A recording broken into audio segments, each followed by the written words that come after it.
पहला एंगल किसान आंदोलन और दतिया, दूसरा एंगल नरोत्तम फैक्टर, तीसरा एंगल भाजपा के लिए अलार्म, चौथा एंगल कांग्रेस का जश्न, पांचवा एंगल अब आगे क्या। सवाल यह है कि क्या भाजपा सिर्फ दतिया हारी है या उसके सामने कई राजनीतिक चेतावनियां एक साथ खड़ी हो गई हैं। किसान आंदोलन और दतिया, 29 और 30 जुलाई, ये 2 दिन भाजपा के लिए किसी राजनीतिक अग्नि परीक्षा से कम नहीं थे। एक तरफ भोपाल में एमएसपी और मूंग खरीदी को लेकर किसान आंदोलन सरकार और संगठन दोनों को जवाबदेही की मुद्रा में ले आया था। दूसरी तरफ 30 जुलाई को दतिया उपचुनाव का मतदान था। राजनीतिक विश्लेषकों के सामने आज भी यही सवाल है, भाजपा का बड़ा फोकस किस पर था, राजधानी में किसानों का गुस्सा शांत करने पर या दतिया में चुनावी विसात बिछाने पर।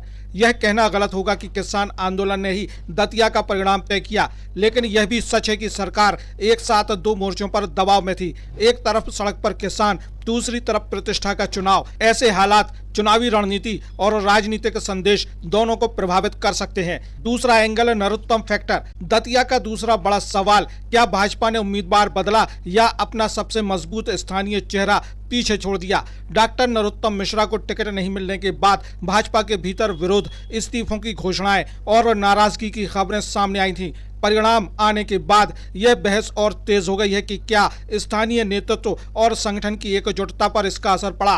किसी भी चुनाव में पार्टी का चुनाव चिन्ह जितना महत्वपूर्ण होता है, उतनी ही महत्वपूर्ण होती है स्थानीय नेता की वर्षों में बनी राजनीतिक पकड़। तीसरा एंगल भाजपा के लिए अलार्म, दतिया का परिणाम भाजपा के लिए केवल हार नहीं बल्कि आत्ममंथन का अवसर भी है। नगरीय निकाय चुनाव दूर नहीं है, ऐसे में संगठन, बूथ प्रबंधन, स्थानीय नेतृत्व और सरकार चारों स्तर पर समीक्षा होना स्वाभाविक माना जाएगा। चौथा एंगल कांग्रेस का जश्न, कांग्रेस में उत्साह चरम पर है। कांग्रेस नेताओं ने इसे जीत की शुरुआत बताया, लेकिन राजनीति का सबसे बड़ा सवाल यही है, क्या एक उपचुनाव की जीत को पूरे मध्य प्रदेश का जनादेश मान लेना जल्दबाजी नहीं होगी। अब आगे क्या। कांग्रेस को आत्मविश्वास मिला है और भाजपा को आत्ममंथन का अवसर। दतिया ने सिर्फ विधायक नहीं चुना, उसने मध्य प्रदेश की राजनीति के सामने कई सवाल खड़े कर दिए हैं। इन सवालों का जवाब प्रेस कॉन्फ्रेंस में नहीं मिलेगा, इनका जवाब मिलेगा नगरीय निकाय चुनाव में और फिर 2028 के विधानसभा चुनाव में। राजनीति में कुछ चुनाव ऐसे होते हैं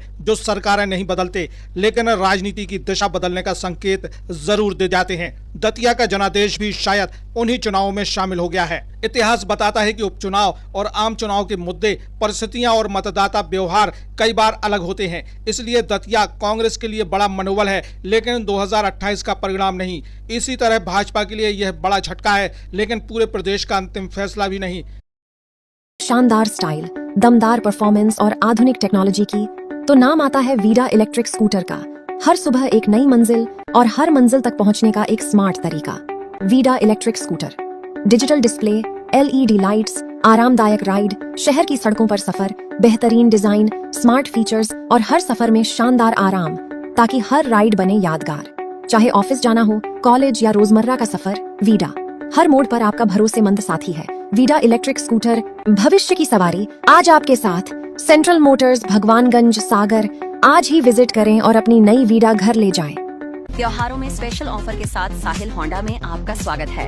अपने परिवार को दें प्यार और सुरक्षा का अनमोल उपहार एक नई होंडा बाइक या स्कूटर के साथ। 14,000 तक जीएसटी का फायदा, सीमित स्टॉक। असुविधा से बचने के लिए बुकिंग कराएं और अपनी मनपसंद होंडा को घर ले जाएं।